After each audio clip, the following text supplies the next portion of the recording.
Okay, so what we'll first kind of go over is nebulizer treatments. We kind of went over it in that chapter about pulmonology, but I figured so before you do the Simtix simulation for it and everything, we'll go over a little bit about nebulizer treatments and how to set it up, what kind of medications are typically found in nebulizer treatments, and then the difference between, like how do you even instruct an adult versus a kid. So yeah. So and I think you had mentioned before, I don't remember if it was you or someone else, but you're kind of familiar with the nebulizer machines. Is that right, Takia? No, I'm not sure who that was. Okay, so this is your typical nebulizer machine. It kind of just looks like a box that then has a little port that you use to connect the tubing and then an on and off switch. When you do turn on the nebulizer machine, it does make a loud sound, kind of like if you've ever heard a air compressor. Because basically that's what it's doing, is sucking in air to then evaporate the liquid medication that we put in to make it something that we can inhale. So that's pretty much just what it looks like. And then you have the tubing that connects to it, which we'll go over as well. So nebulizer tubing. So it usually will come in a kit all together. So you have your nebulizer machine, but then you'll have individual nebulizer tubing that you have to put together. So usually like these parts are all separated. So, oops.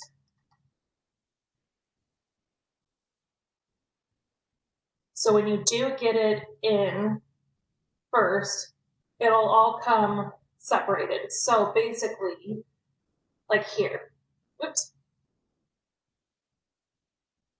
So I'll have the tubing and then each of these parts that you have to connect. So one side of the tubing, of course, connects into the actual nebulizer machine that then makes the vapor. You then have the other part of the tubing, which connects to this part, like the well, which is what holds the liquid portion of the medication. So, which you can't really see very well because it's clear at the bottom up here, but you connect this part of the tubing to the very bottom part of this well. This part up top does come off, so that way that's where you would put in the medication. And once you get the medication in there, you put the top back on, and then there's this connector piece, which this connector piece goes on top, and that's where you put the mouthpiece, and then this tubing on the opposite side. So, whoop, let me get Sean in here.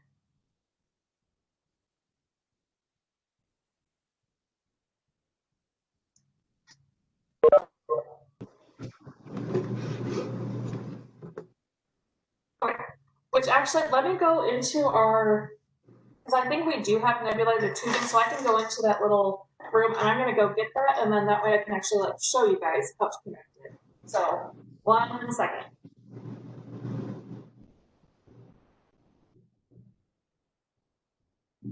Tequila, what I miss?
start my video here so you guys can see.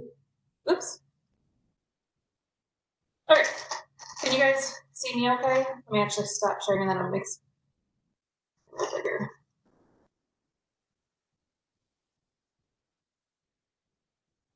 What I miss, my bad. I had a math meeting. Oh no, you're fine. We pretty much just started, so you're good. Okay. Okay, so I'm just gonna go over like how to, like the nebulizer machine, how to set it up, different medications that you would typically use in a nebulizer machine, and then the pulmonary function test. But can you guys see me okay? Yeah, I can. Cool. Okay, so this is your typical nebulizer tubing kit. That'll have the tubing, the mouthpiece, and then the well that holds the medication. So let me take it out here. So it all comes together in a kit. So one side, and I don't know where our nebulizer machine is in the classroom, so, but it's a pretty long tube. So that way, you know, you kind of, they don't have to be like right next to the machine, but one side of the tubing goes into the machine. So that way the air can compress into there. And then the other part of the tubing goes into the bottom of this well. So it has this little connector piece. So it will go right into there. So you want to make sure that it's on there tightly. So that way it's not going to just like pop off. So this is the part that you take off and then you put the liquid medication into here. So that, which usually comes in these little vials. But then you just put this part back on, and then you have this connector piece that you put on top of this. Again, you want to make sure it's pretty strong on there so it's not going to pop off. And then you have the mouthpiece, which you put in one side, which usually what I do, so that way I'm not actually touching it, is I actually take the little bag to pick it up with. So that way my hands aren't directly touching it, because most people will kind of look at it and kind of be like, oh, you want me to put that in my mouth now? So then I just make sure to use that to put that piece in. And then you have this part, which you don't technically need, but this part just kind of goes onto the back up here. And really, like, the main thing that it does, because when you breathe out, you're going to have some liquid vapor that basically, this is going to collect most of that liquid vapor rather than it dripping on the patient. So the main thing that happens with people that I like to explain is they actually need to put their lips around the outside part, because some people like to try to like breathe in through this little section. So rather than having it like this, like they're supposed to, they're kind of like putting their lips in it and trying to breathe this way, which you're not going to get very good amount of medication. But yeah, so, and they can take this home if they wanted to, like if they have a nebulizer kit at home to reuse, but otherwise, once you're done with this, you just unplug this part and throw it away. So, all right. But that's pretty much what your typical nebulizer kit tubing, as far as that goes, will look like. So the nebulizer medications will come in these little plastic vials, and they'll come in like a little package like this. So you'll usually have ipratropium, albuterol, or what we call duoneb, which is ipratropium and albuterol. So it's the two medications together. So those are the two most common, or I should say three most common medications, because you have them, you know, either separate or, again, duoneb, which is the ipratropium and albuterol together. Make sure you always kind of keep this package, because when you document it, you're going to have to use the lot number and the expiration date and everything like that. But it'll come in this kind of silver, or not silver, obviously. It's like a foil package, basically. But they kind of look like these. So they're little, the pink ones, they're not going to be pink, by the way, they're just going to be clear, but they're just little plastic ampules that you'll just detach, and you'll just take the little top part on and just squeeze in that medication into that well of the nebulizer kit. So, but the main thing, like when you have a patient that's in front of you, and again, if you have a kid versus a adult, your instructions are going to be a little bit different. As an adult, you want to make sure you let them know, like, this is what like is this.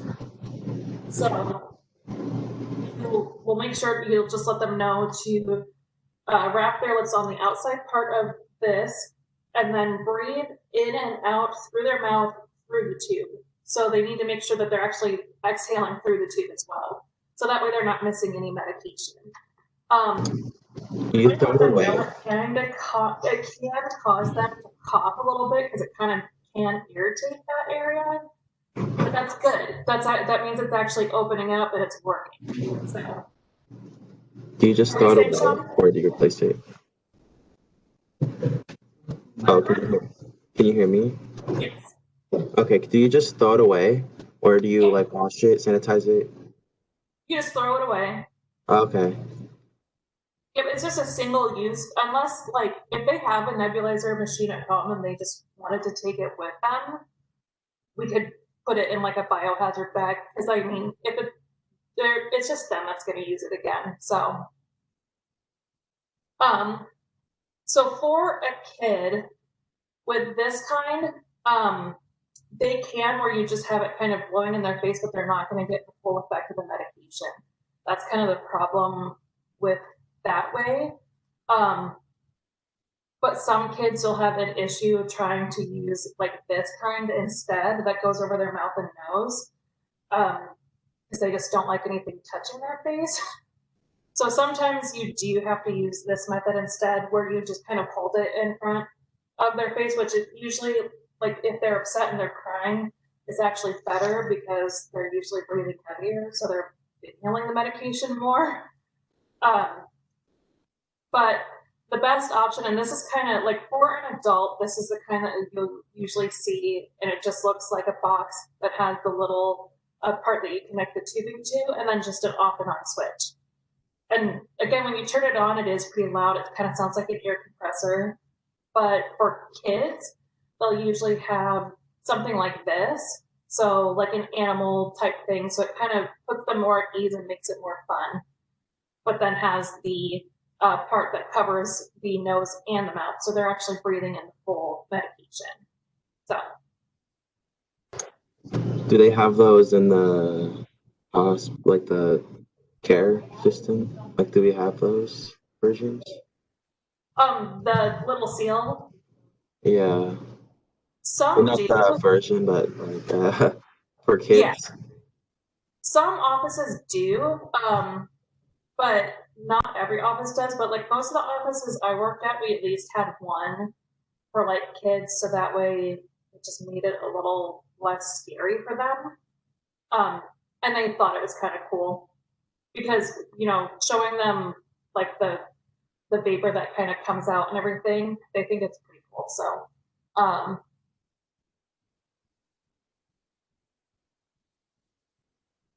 trying to read the chat here. Yes, the tubing you just throw away after you're done, after the patient's done with it.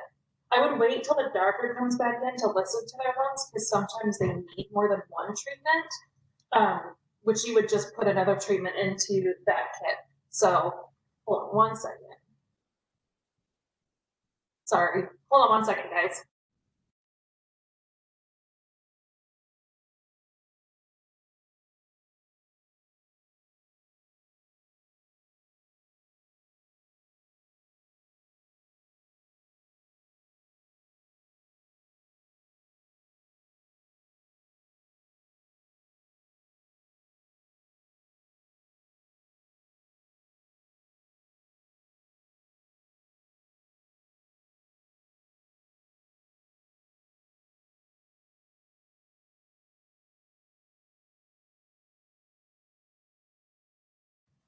Okay, sorry. But yeah, most offices will have at least one of those. But if you work in like a pediatric office, this is pretty much what they'll have is just these guys instead. So But a lot of the times, like if a kid has to have a nebulizer treatment pretty frequently, they'll usually like rent these out to like the family to use, or they just buy it. So, but yeah, so that's pretty much it on nebulizer treatments. They're really easy to set up. You just plug in the machine, make sure that the tubing is connected to the machine, and then just put all the little pieces together, and then the medication. And you just want to warn the patient that the machine's going to be pretty loud. I mean, it's not like you're going to be in like a tire shop, that kind of like loud air compressor sound. It's not going to be that intense, but it is pretty loud. It usually takes about 5 minutes for them to do one breathing treatment. And if they do cough through the treatment, I just let them know, try to keep the tubing in their mouth because the coughing is actually a good thing. It's loosening up any mucus and stuff that's in their lungs and opening up their airway. But if they're coughing while they still have the tubing in their mouth, they're still going to absorb that medication. Otherwise, it's just going to kind of vapor out while they're coughing and they don't have it in their mouth and they're really not going to get the benefit. Um, so yeah, just make sure to let them know that coughing is not a bad thing and just to keep using it. So peak flow meters. So this is where we're kind of testing a person's lung capacity and like how much force they can blow out in an exhale. So this is like what the average peak flow meter looks like. So it'll have these little, actually this is that's not a big picture though. Anyways, so you'll have like this little dial here. So, and you'll have a piece that you'll attach onto the bottom of here. So it is something that is reusable, but you do have the detachable mouthpiece that you'll like replace with every patient. But of course, between each patient, you're gonna make sure to wipe down the actual device because there are still gonna be, some of that patient's germs and stuff in there. So, but they're not breathing in anything, they're just blowing out. So it's, as long as you replace that mouthpiece and then wipe the device down each time with like those Santa Claus that we have, then it'll be good to go. So, but basically with a peak flow meter, you want to do it at least a minimum of 3 times because we want to get like an average number of how, like the amount of force that they can blow out. So what we do is have a patient breathe in really deep as they can, and then they're going to put this tube, the end piece, into their mouth, make sure that their lips are sealed around the outside and they're not just putting their lips on the inside part. But they're going to blow out as hard as they can. So that'll give us like the force basically of like how their lung, it doesn't show us their lung capacity, it shows us how much force they can actually breathe out. So usually because you have to do it 3 times, the first one usually will be the best, if not the second one.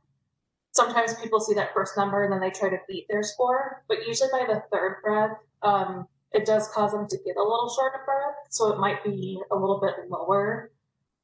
And it'll show you on here too, like, the good range or bad range.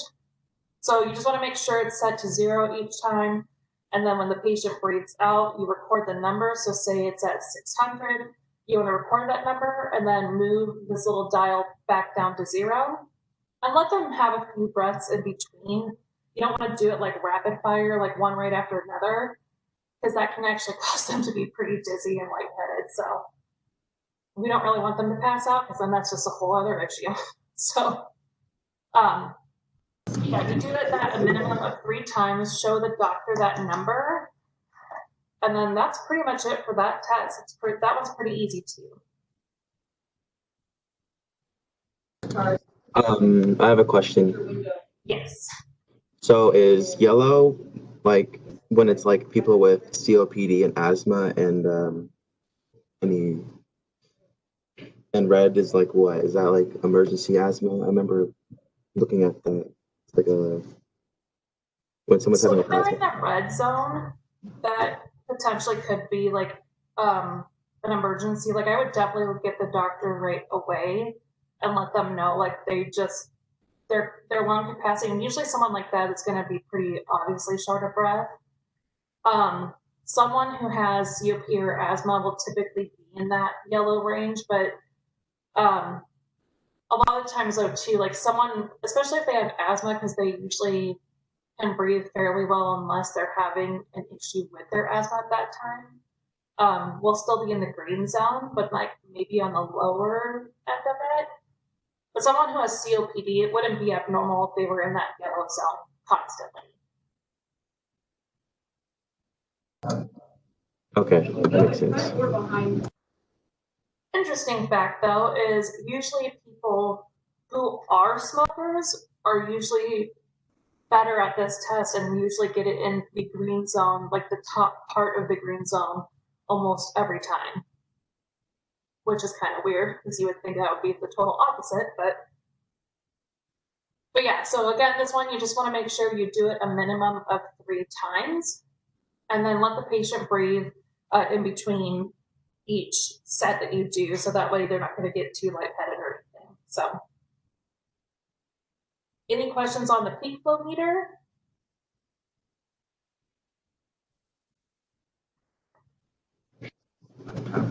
Is it usually like physician? Do you like know when to use it when the physician tells you, or is it just like on their record? Or do you have to like Usually, base it like off the the record? patient. Oh, sorry, I didn't mean to cut you off. Oh, it's fine. Go ahead. Usually, like the doctor will tell you, like, "Hey, can you go do a peak flow on this patient?" So usually, like, it's not something you'll do without like the doctor usually telling you to do it, unless they come in like they have just a nurse visit scheduled, and then they're coming in just for that. But usually, if the patient's coming in, the doctor will let you know they want you to do a peak flow test on them.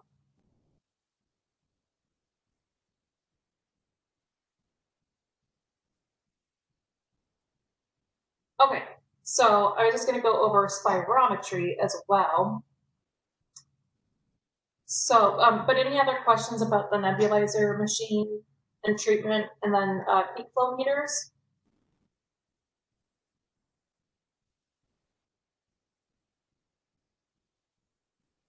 Okay, Sorry. you're fine. So this is for what?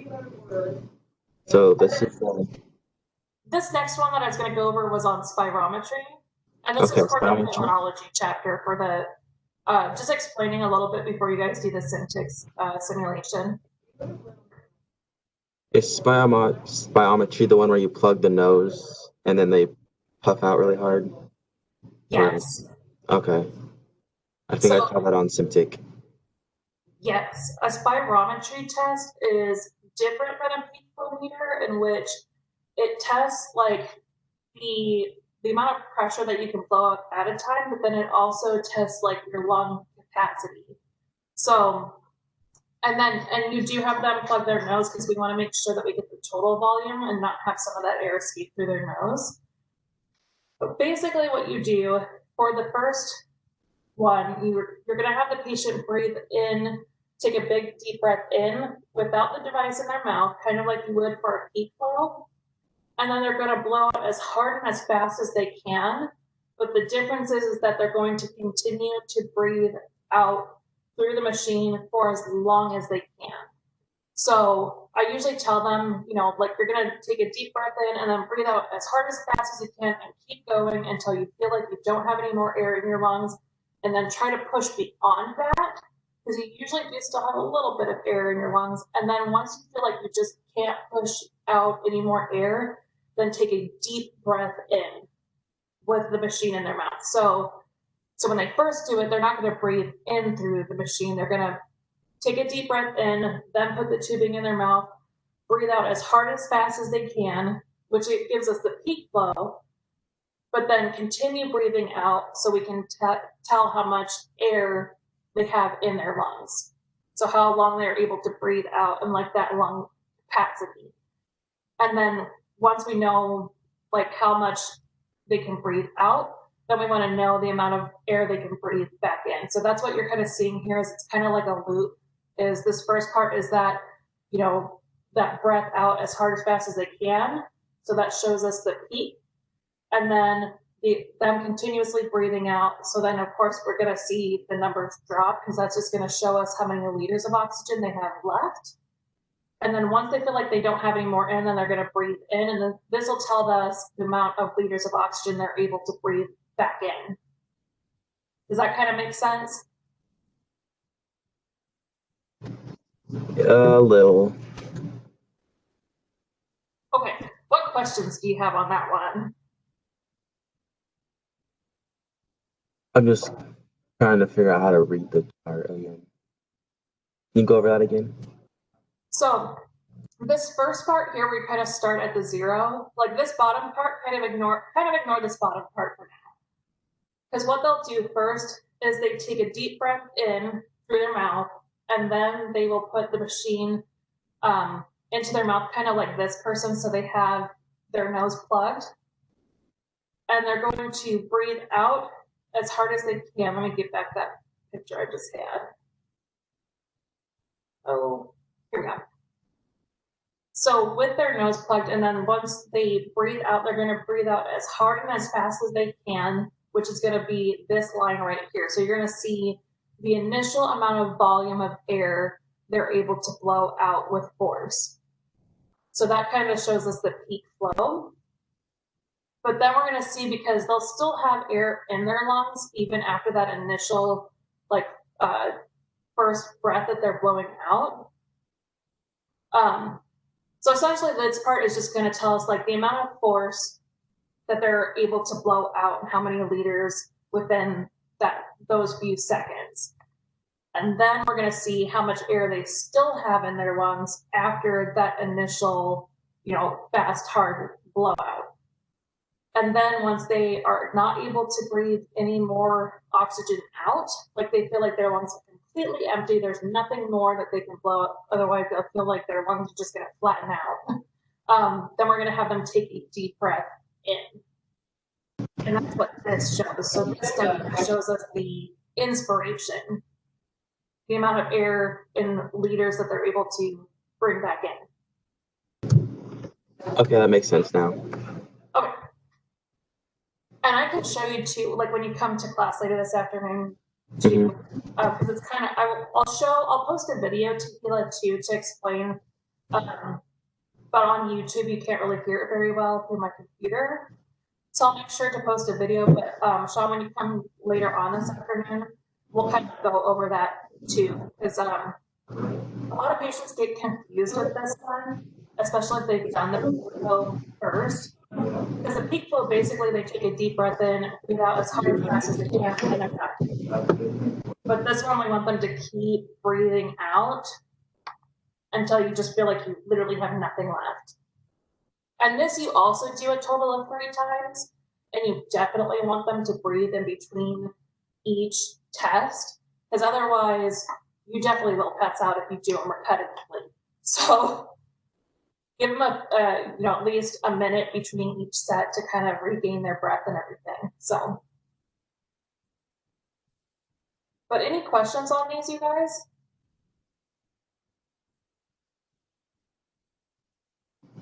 No, not anymore. I think you cleared things up. Wait, actually, why do you cover the nose? Because even if you have like the mouthpiece in, when you blow out that hard, some of the air is still going to escape through the nose. Okay. And we want to get like the total volume of oxygen in their lungs. So if some of that escapes through their nose, then we're going to be missing, like some of that total volume. So we're not going to get necessarily the most accurate number doing that. And sitting down helps with the expiration. Yeah, and it just helps to make them a little more comfortable too. Okay, that's all. Thank you. And also just because they're sitting, because sometimes breathing out and then just keep, having them, it's kind of like almost holding your breath for as long as you can. We don't want them to pass out standing up. So I mean, we don't want them to pass out in general, but especially for the scanning situation. Yeah.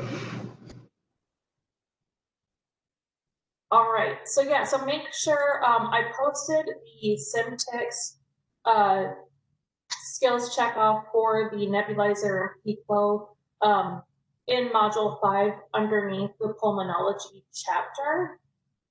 So make sure that you go and do those this week. And then if you guys have questions, let me know so that way we can go over it together. And make sure to do the practice mode first before you do the test mode. And do each simulation because you don't know which one's going to be on the test mode. Alrighty?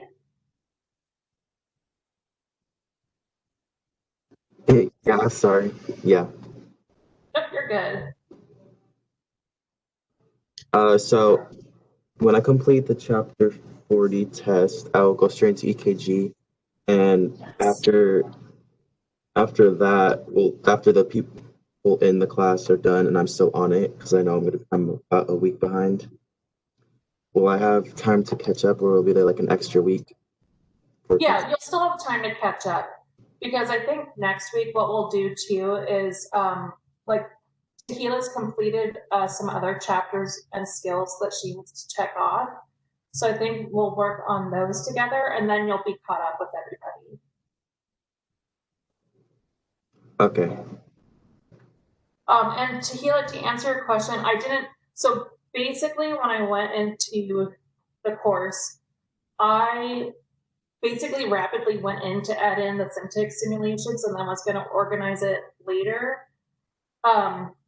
So you'll kind of notice now under weekly assignments. Well, actually, I gotta remove these, but ignore all of these for now because I did move them into their correct sections. But for some reason, they were still showing up under weekly assignments. So the only thing that you need to do under weekly assignments for Simtix is just the tutorial. I just need to get these out of the weekly assignments because I did put them in, like, let me show you an example real quick. I did put them in with like the correct chapters and published them, but it just accidentally published them in weekly assignments too. So no, you don't have to do all of these things right now. So I'll be taking these out and then, yeah, the only thing you need to do is the tutorial. And then when you get into, hold on, let me go into student view so this makes a little more sense. Because that'll look like how your guys' looks. So do this one, but don't do any of the ones underneath.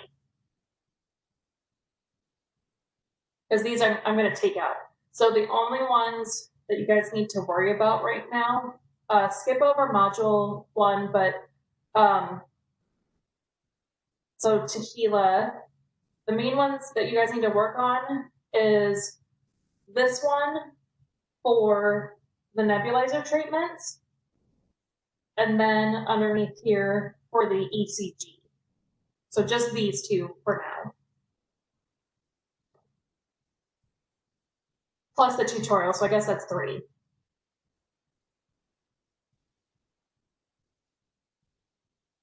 All right, cool. And this is not in the right place either, so don't look at that. I need to move that too. So just, again, just make sure under week 2, so for the Simtix tutorial or simulation under week 2, and then the Sean, you will wait to do the Simtix ECG next week. So you only need to worry about this one this week. Okay. And then Language of Medicine, chapter 12. I started that, but do I have to do the whole like chapter, like the practice stuff, or just know the terminology? So just the quizzes, but there are different sections to the quizzes in Evolve. So make sure, like if it's like section 1 through 4, that you do each section. Which when you come to class later this afternoon too, I can kind of show you how that's set up. Or Carmen's done a few of those too, so she might be able to go through that with you as well. Okay, I could talk through. But it's divided into like at least 3 or 4 different sections. And after you complete each section, you have to open up the next one to move on and stuff. Carmen's done a few of those, so she kind of knows. Okay. But yeah, Sean, don't do the ECG one. Just focus on this one this week. Will do. Okay. And Tahila, you just do the nebulizer and the ECG ones and ignore every other thing that says Syntix for now. All right, cool. All right, you guys, that's pretty much it. Okay. Thank you. I'll see you in Okay. class, and we'll talk about the stuff. Sounds good. I'll see you at 12:30. Okay. Bye. Bye.